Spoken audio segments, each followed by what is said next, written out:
Hello everyone, welcome to my channel online GS by Diwakar. इस video में हम लोग फर्स्ट ग्रेड ज्योग्राफी का पेपर सॉल्व कर रहे हैं और ये पेपर आपका 2013 का है, जिसमें हम लोगों ने 3 पार्ट देख लिया और इन 3 पार्ट में मिला के कुल 90 प्रश्नों का सॉल्व हो चुका था।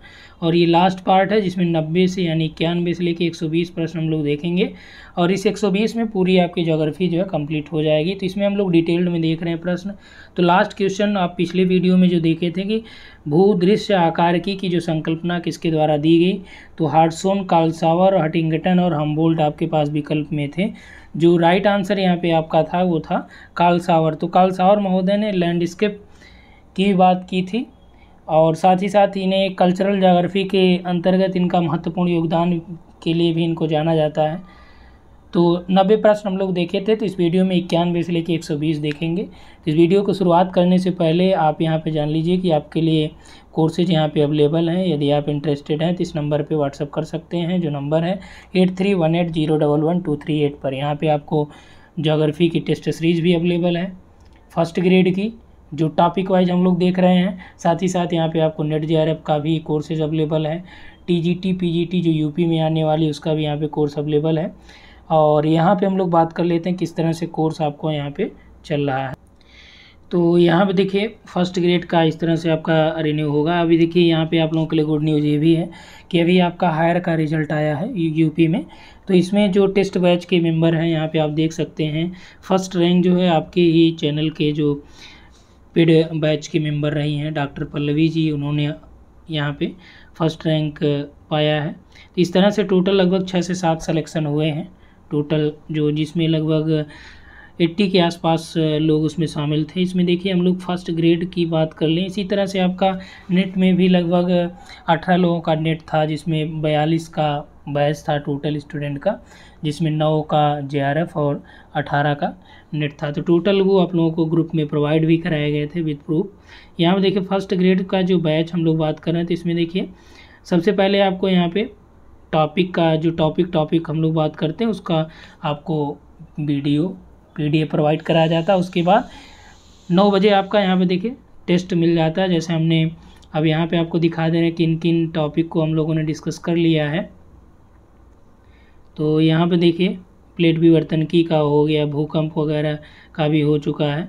इसमें जो टॉपिक हम लोगों ने देख लिया है फर्स्ट यूनिट का, अब देखिए इसमें हमने क्या किया कि जो जियोमॉर्फोलॉजी का टॉपिक हो जाएगा, तो इसमें आपका फर्स्ट ग्रेड का जो इंटर लेवल का सिलेबस है, ग्रेजुएशन लेवल का, जो पीजी लेवल का है, तो सारा कुछ इसमें एक जगह जो है ये कलेक्ट कर दिया गया, ताकि आपको अलग से जो है यहाँ पे ढूंढ के पढ़ना ना पड़े। ठीक, तो हम लोगों ने आंतरिक संरचना क्लियर किया, चट्टान क्लियर किया, भूकंप, ज्वालामुखी, प्लेट विवर्तन की। इसमें देखिए एक एक्स्ट्रा हमने कराया आप लोगों को महाद्वीपीय विस्थापन का सिद्धांत। ठीक, महाद्वीपीय विस्थापन यहाँ पे कराया। कारण ये है क्योंकि महाद्वीपीय विस्थापन से कई बार आपसे प्रश्न पूछे गए हैं। स्थल रूप में देखिए पवन निर्मित हिमनद नदी हो चुका है। एक्स्ट्रा इसमें 2 आपको कराए जाएंगे, एक आपका जो है भूमिगत जल है और एक आपका जो है समुद्री लहर है। उसका पीडीएफ आप लोगों को इसमें प्रोवाइड करा दिया गया है। अब देखिए आज का जो हमारा टॉपिक था वो था भू संतुलन। ठीक, तो भू संतुलन का भी आपको वीडियो मिल गया, पीडीएफ मिल गया। तो आज का जो टेस्ट रहेगा वो हम लोग हिमनद पे क्लियर करेंगे और इसी तरह से पूरा ये आपका जो है टॉपिक जियोमॉर्फोलॉजी जल्दी कंप्लीट हो जाएगा। ठीक, अब आते हैं हम लोग अपने टॉपिक पे जो हम लोग सॉल्व देखना था। चूँकि यहाँ पे देखिए ये सूचना देनी होती है, तो यहाँ पे आप लोगों को सूचित इसलिए करना पड़ता है कि काफ़ी लोगों की क्वेरी होती है, तो इसलिए जो है, तो मान लीजिए पहली बार आप आ रहे हैं चैनल पे, तो चैनल को सब्सक्राइब करके बेल आइकन को क्लिक कर लीजिए, क्योंकि आगे हम लोग राजस्थान स्पेशल की भी बात यहाँ पे करने वाले हैं, जो आपका टोटल फ्री रहेगा। उस पर हम लोग प्रैक्टिस सेट करेंगे राजस्थान स्पेशल पे। अब यहाँ पे देखिए पहला प्रश्न आपके पास है 91 का कि निम्न में से कौन सा सुमेलित नहीं है। पार्थिव एकता सिद्धांत किससे संबंधित है? ब्लान से, राइट है। और उसके बाद देखिए the nature of geography Huntington है, ट्रेटीज ऑफ द हेवन अरस्तु है, सही है। संस्कृति बोल कालसावर है, यानी संबंध इनका। कौन सुमेलित नहीं है? प्रश्न ये पूछा तो द नेचर ऑफ ज्योग्राफी हार्टसोन के हटिंगटन की नहीं है। आगे देखिए कि बाब बोल्डर्स किस युग से संबंधित हैं? बाब बोल्डर्स इसे कह सकते हैं आप, तो ये किस युग से हैं? प्री कैम्ब्रियन, पर्मियन, का क्रेटेशियस, इयोसीन। तो राइट आंसर इसमें आपका पर्मियन या कार्बोनिफेरस युग से ये बोल्डर्स संबंधित हैं। उसके बाद देखिए 97 नंबर का क्वेश्चन यही साथ में देख लीजिए। राजस्थान स्पेशल में पूछा है कि राजस्थान स्थित कौन सा राष्ट्रीय राजमार्ग स्वर्णिम चतुर्भुज परियोजना व पूर्व पश्चिम कॉरिडोर दोनों का हिस्सा है। अब देखिए कमीशन के द्वारा ये प्रश्न आपका डिलीट कर दिया गया, क्योंकि NH-27 जो है ये जो है राजस्थान स्थित राष्ट्रीय राजमार्ग जो है ये स्वर्णिम चतुर्भुज परियोजना और पूर्व पश्चिम कॉरिडोर का भी हिस्सा है। हालांकि इसमें दिए गए विकल्प के अनुसार एक भी यहाँ पे राइट नहीं था, इसलिए इसको एलिमिनेट कर दिया गया।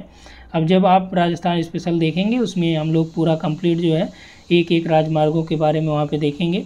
अगला देखिए कौन सुमेलित नहीं है, तो कौन सुमेलित नहीं है यहाँ पे देखिए भूपाल सागर जो है चीनी से संबंधित है, दाकन कोटदा रॉक फास्फेट है, लाखेरी सीमेंट से है, जयपुर मेटल्स बिजली के तार से है। तो यहाँ पे सुमेलित नहीं है, जो आपका जयपुर मेटल्स जो है ये सही सुमेलित नहीं है। अगला देखिए अरावली और विंध्यन के मिलन स्थल का भ्रंश क्या कहलाता है, तो आपने भ्रंशों के बारे में थ्रस्ट के बारे में देखा ही था। महान सीमा भ्रंश है, मुख्य सीमा भ्रंश है, मुख्य मध्यवर्ती भ्रंश है और दिल्ली भ्रंश है। देखिए ग्रेट बाउंड्री फॉल्ट है, मेन बाउंड्री फॉल्ट है, ठीक, और यहाँ पे मुख्य मध्यवर्ती फॉल्ट है और आपका दिल्ली भ्रंश है। तो अरावली और विंध्यन के मिलन स्थल पर जो भ्रंश है, जो फॉल्ट है वो कौन सा है, महान सीमा फॉल्ट, ठीक, ग्रेट बाउंड्री फॉल्ट। तो इसमें जो राइट आंसर आपका हो जाएगा फर्स्ट नंबर का विकल्प यहाँ पे आपका सही होगा। उसके बाद देखिए यहाँ पे नेक्स्ट क्वेश्चन हम लोगों का है। देखिए कहीं भी किसी प्रश्न पे आपको कोई इशू हो तो आप निश्चित तौर पे कमेंट में कर सकते हैं, क्योंकि देखिए भूल हर किसी से होती है, तो संभवतः किसी से भी हो सकती है। यदि आपको लगता हो तो विद प्रूफ आपको कमेंट करना, क्योंकि ऐसे बोल दिया जाए तो मैक्सिमम लोग ये सोचते हैं कि जो उनको नहीं आ रहा वही चीज़ गलत है। तो इसलिए विद प्रूफ आप जो है कमेंट करने की कोशिश करिए, इससे आपका भी नॉलेज यहाँ पे और अच्छा हो जाएगा। इसके बाद देखिए अरावली के शिखर अलग अलग हैं और उनकी ऊंचाई मीटर में। राजस्थान स्पेशल से ये प्रश्न है। अचलगढ़ है, नाग पहाड़ है, खौ है, जयगढ़ है, कहाँ पे इसकी ऊंचाई कितनी है उसी को आपको सुमेलित करना है। तो अचलगढ़ में जो अरावली उसके शिखर की ऊंचाई है लगभग 867 के आसपास, यानी 867 है, और नाग पहाड़ के आसपास जो है 642 है, यानी दूसरा ही हो जाएगा। और खौ के पास जो है आपका 1380 है, जयगढ़ में आपका जो है 920। ये मीटर ऊंचाई में है, ऐसा नहीं कि आप किलोमीटर में समझिएगा, ठीक है, यहाँ पे लिखा भी गया है। तो इसमें विकल्प नंबर 4 आपका सही हो जाएगा। अगला देखिए कि राज्य का पहला स्पाइस पार्क कहाँ स्थापित किया गया है। तो पहला जो स्पाइस पार्क है वो कोटा, रामगंज मंडी, जयपुर, जोधपुर, उदयपुर। अब देखिए ये आपका करंट बेस्ड भी ये प्रश्न हो जाता है। तो कहाँ पे इस्टेब्लिश किया गया है, ये जोधपुर में बनाया गया है, ठीक। अगला क्वेश्चन यहाँ पे हम लोग देखते हैं नेक्स्ट में कि राजस्थान में कौन से जिले 2011 में 100 से कम जनघनत्व वाले थे। तो 100 से कम जनघनत्व वाले जो ज़िले हैं वो कौन से हैं, इसमें देखिए जैसलमेर, बीकानेर, बाड़मेर, जैसलमेर, चूरू, जोधपुर, बीकानेर, नागौर, चूरू, ये चूरू, बाड़मेर, जोधपुर। तो राइट आंसर इसमें क्या हो जाएगा, जैसलमेर, बीकानेर और बाड़मेर। यहाँ पे क्या है कि जो पॉपुलेशन डेंसिटी है वो 100 से कम है। पॉपुलेशन डेंसिटी क्या चीज़ होती है कि यहाँ पे देखिए प्रति किलोमीटर पर जो लोगों की संख्या वहाँ पे हो। जैसे कि राज्यों की बात करें तो आपका अरुणाचल प्रदेश में ऑलमोस्ट जो है 17 लोग हैं। तो प्रति वर्ग किलोमीटर में, यानी प्रति किलोमीटर जो क्षेत्र है उसमें कितने लोग निवास कर रहे हैं, वही उसका पॉपुलेशन डेंसिटी होती है, ठीक। उसके बाद देखिए वर्टिसोल्स राजस्थान के कौन से ज़िले में पाई जाती है। तो ये मृदा की एक प्रकार है जिसमें वर्टिसोल है। वर्टिसोल कहाँ पे पाई जाती है राजस्थान में, किन जिलों में।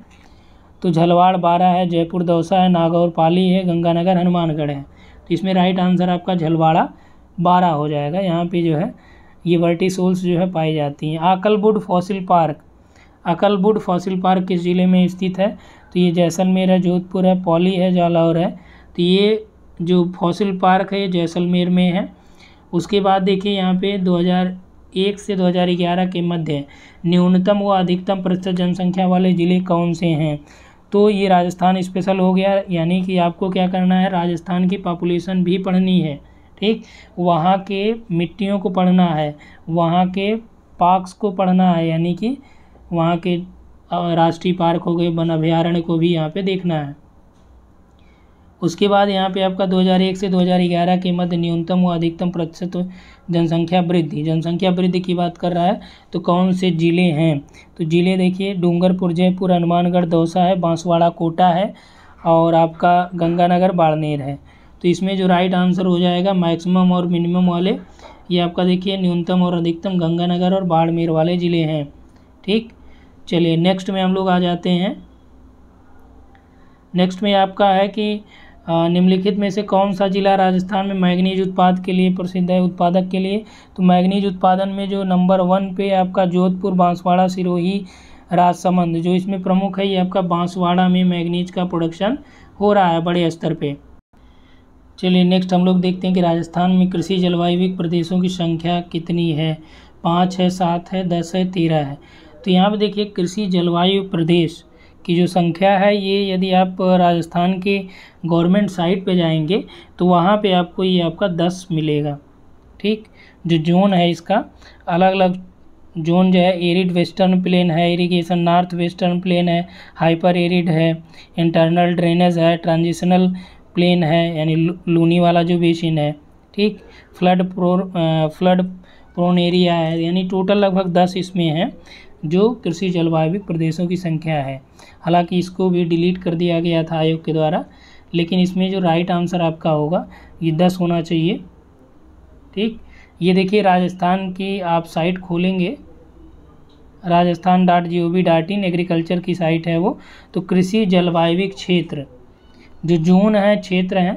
ठीक, अब इंग्लिश में इसका क्या था वहाँ पे देखना पड़ेगा, हो सकता है इंग्लिश की वजह से डिलीट किया हो, लेकिन यहाँ पे आप याद रखिएगा यदि आपकी बार प्रश्न आए आपको क्या लगाना है। कृषि जलवायु क्षेत्रों की संख्या राजस्थान में टोटल 10 हैं। अब 10 का मतलब ये कि ये अलग अलग रूपों में डिवाइड किए गए हैं। जैसे आपका जोन में जैसे फर्स्ट ए जोन है और आपका फर्स्ट बी जोन है, फर्स्ट सी जोन है, ठीक, सेकेंड ए है, सेकेंड बी है और थर्ड ए है, थर्ड बी है। चलिए यहाँ पे दिखा भी दे रहे हैं आपको कि जोन किस तरह से ये डिवाइड किया गया है। यानी फर्स्ट के ए बी सी हैं, सेकेंड में आपका जो जोन डिवाइड किया गया है, सेकेंड में आपका ए है, बी है। ठीक, उसके बाद थर्ड जोन में ए है, बी है। ठीक, उसके बाद आपका फोर्थ में आ जाता है ए है और बी है, और लास्ट में आपका फिफ्थ जो जोन है ये आपका ह्यूमिड साउथ ईस्टर्न प्लेन है, जिसमें आपका कोटा, झलवाड़, बूंदी और बरन ये सब आते हैं। तो यहाँ से आप देख सकते हैं 3 ये हो गया, 3 2 5, 5 2 7, 7 2 9 और एक ये आपका 10वां। 10 जोन टोटल हो गए। ठीक, उसके बाद देखिए राजस्थान में कौन एक मरुस्थलीकरण का मानव जनित कारण नहीं है। तो मरुस्थलीकरण का जो मानव जनित कारण नहीं है कौन सा है इसमें, जनसंख्या का दबाव, भूमि उपयोग प्रारूप में परिवर्तन, अतिचारण, प्रौद्योगिकी का विकास। तो इसमें देखिए आपका जनसंख्या का दबाव राजस्थान में कौन सा एक मरुस्थलीकरण का मानव जनित कारण नहीं है। तो जनसंख्या का दबाव ये कारण है, आप कह सकते हैं एक हद तक, लेकिन ये मरुस्थलीकरण के लिए जिम्मेदार नहीं है। राजस्थान का जो मरुस्थलीकरण है उसके लिए फ़िलहाल भूमि उपयोग प्रारूप में परिवर्तन, क्योंकि ये पहले से ही राजस्थान में मरुस्थल है तो इन सब का विशेष योगदान तो है नहीं। प्रौद्योगिकी का विकास मरुस्थलीकरण के कारणों में नहीं है। तो आप इसमें जो है एक से अधिक इसमें देखिए अतिचारण जो है ये मानव जनित कारण नहीं है। हालांकि पशुओं को चराया तो मानव ही करता है, तो आप अप्रत्यक्ष रूप में ये कह सकते हैं। ठीक, तो इसमें ये भी आपका आयोग के द्वारा डिलीट कर दिया गया है। अब देखिए पॉपुलेशन जो प्रेशर है, यदि आप देखें राजस्थान में जो आपका मरुस्थल है ये पहले से ही वहाँ पे मरुस्थल डेवलप्ड है, ऐसा नहीं कि उसमें जो है मानव के द्वारा ये निर्मित कराए गए हैं। तो उसके बाद जो है यहाँ पे देखिए ये आपका कमीशन के द्वारा डिलीट किया गया है। अब डिटेल्ड जब हम लोग उसको देखेंगे जो आपका बैच चल रहा है उसमें राजस्थान के मरुस्थलीकरण के कारण, तो उसमें और स्पष्ट मिल जाएगा आपको। ठीक, यहाँ पे देखिए भारत में कौन से विश्वविद्यालय का भूगोल विभाग कृषि भूगोल में विशिष्ट है। तो कृषि भूगोल में कौन सा काफ़ी फेमस है, बनारस हिंदू यूनिवर्सिटी या दिल्ली विश्वविद्यालय या अलीगढ़ है, पंजाब है। तो देखिए अलीगढ़ यहाँ पे सफ़ी वगैरह थे, तो ये आपका एग्रीकल्चर ज्योग्राफी के लिए काफ़ी फेमस है। लुईस ममफोर्ड के अनुसार कौन सी अवस्था नगरीय विकास की चरम अवस्था होती है। देखिए आप लोगों को हमने बताया भी, अधिवास भूगोल में प्रॉपर तरीके से हम लोगों ने डिस्कस भी किया है।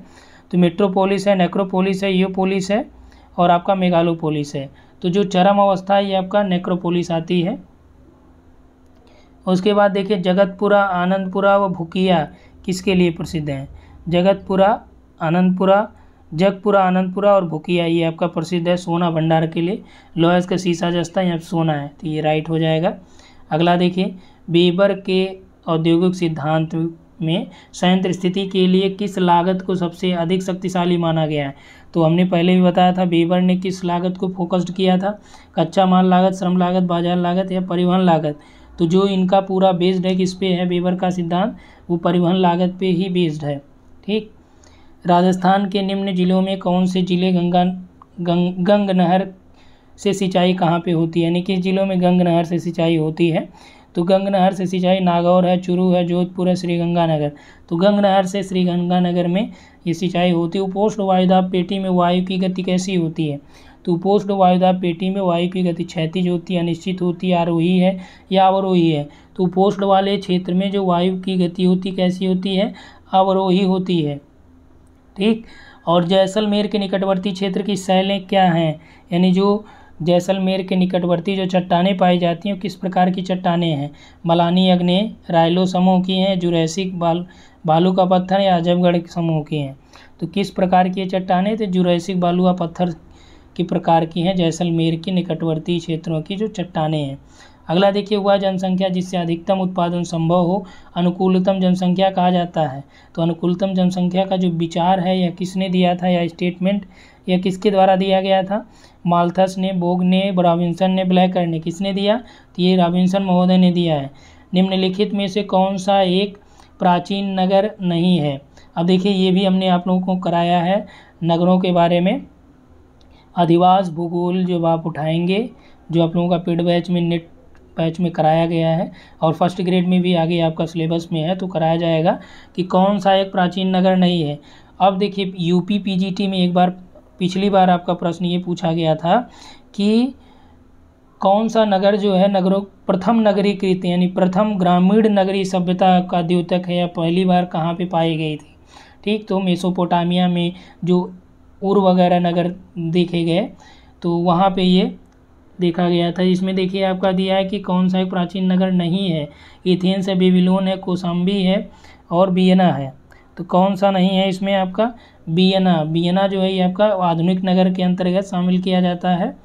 और उसके बाद देखिए यहाँ पे 109 नंबर में कि निम्नलिखित में से कौन से 4 जिले राजस्थान में सर्वाधिक वन क्षेत्र वाले हैं। ठीक, ये 2013 के आंकड़ों के अकॉर्डिंग मैं बात कर रहा हूँ। अभी देखिए जो बनावरण का आंकड़ा है 2021 का आ चुका है, तो इसको अपडेट कर दिया जाएगा आप लोगों को।